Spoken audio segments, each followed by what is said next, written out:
Hello everyone, আসসালামু আলাইকুম। Welcome to my সামিস cooking recipe চ্যানেলে। এই যে দেখুন, আজকে আমি আপনাদের সাথে একটি নতুন রেসিপি নিয়ে হাজির হলাম। বলুন তো সেটা কি? সেটা হচ্ছে যে এই যে আমি এখানে টাটকা ছানা নিই, ছানাটা নিয়ে এখন আমি এটাকে ভালো করে মতে মতে একদম নরম সফট একটা ডো তৈরি করব। আপনারা চাইলে আমার মতো এরকম করে ছানা তৈরি করে করে বানিয়ে নিতে পারেন। খুবই সুস্বাদু একটি রসমলাই রেসিপি, যেটা খেতেও কিন্তু দুর্দান্ত স্বাদ হবে। এখানে আমি ছানাগুলোকে ভালোভাবে মতে মতে একদম নরম সফট করে নিব। আপনারা পুরো ভিডিওটি স্কিপ না করে দেখতে থাকুন, তাহলে আপনারাও ঝটপট ঘরে এরকম বানিয়ে রেসিপি নিতে পারেন।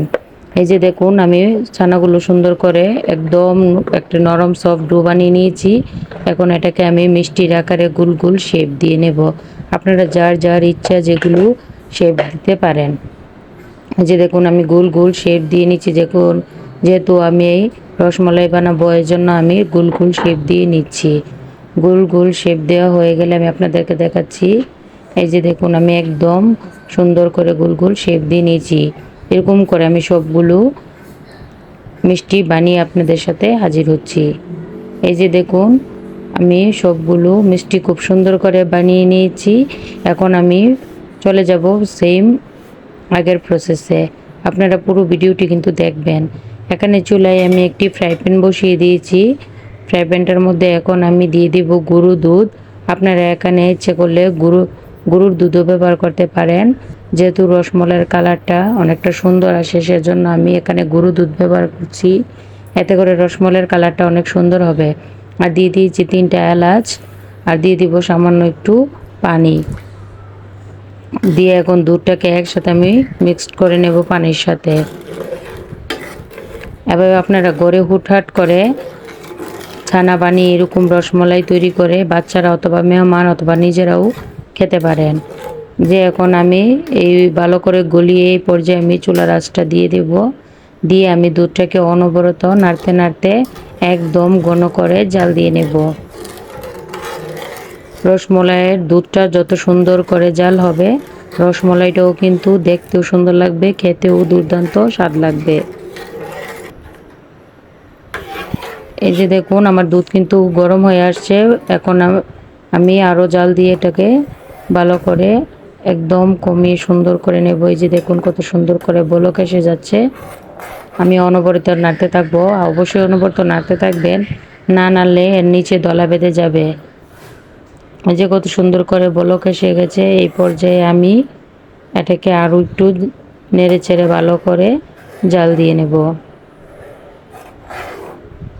দুধটা সুন্দর করে জাল দেওয়া হয়ে গেছে। এখন আমি যে বানিয়ে রেখেছিলাম মিষ্টিগুলো, সেগুলো এখন একে একে করে দুধের মধ্যে দিয়ে দেব।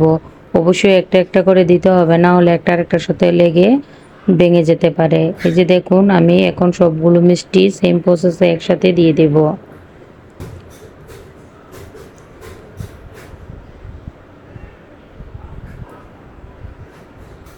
এই যে আমার মিষ্টিগুলো দেওয়া হয়েছে। এখন হাই হিটে আমি 2 থেকে 3 মিনিট জাল দিয়ে নেব। মিষ্টিটা দেওয়ার পরে কিন্তু একেবারে আলতো হাতে নাড়তে হবে, না হলে মিষ্টিগুলো ভেঙে যাবে, এবং আলতো আলতো হাতে নাড়লে মিষ্টিগুলো খুবই সুন্দর হবে। এই যে দেখুন, আমি খুব আলতো আলতো হাতে নেড়ে মিষ্টিগুলোকে খুব সুন্দর করে একদম, তারপর জাল করে আমি একটু ঢাকনা দিয়ে ঢেকে দেবো। এতে করে মিষ্টিগুলো ফুলে টুইটুম্বুর হয়ে যাবে। ফিরে আসলাম কিছুক্ষণ পরে। এই যে দেখুন, মিষ্টিগুলো ফুলে কিন্তু একদম টুইটুম্বুর হয়ে গেছে। কতটা বড় বড় হয়েছে, এবং দুধটাও জাল হয়ে একদম ঘন হয়ে এসেছে। দেখতেই কতটা সুন্দর লাগছে, তাই না? খেতে ভীষণ মজা হবে।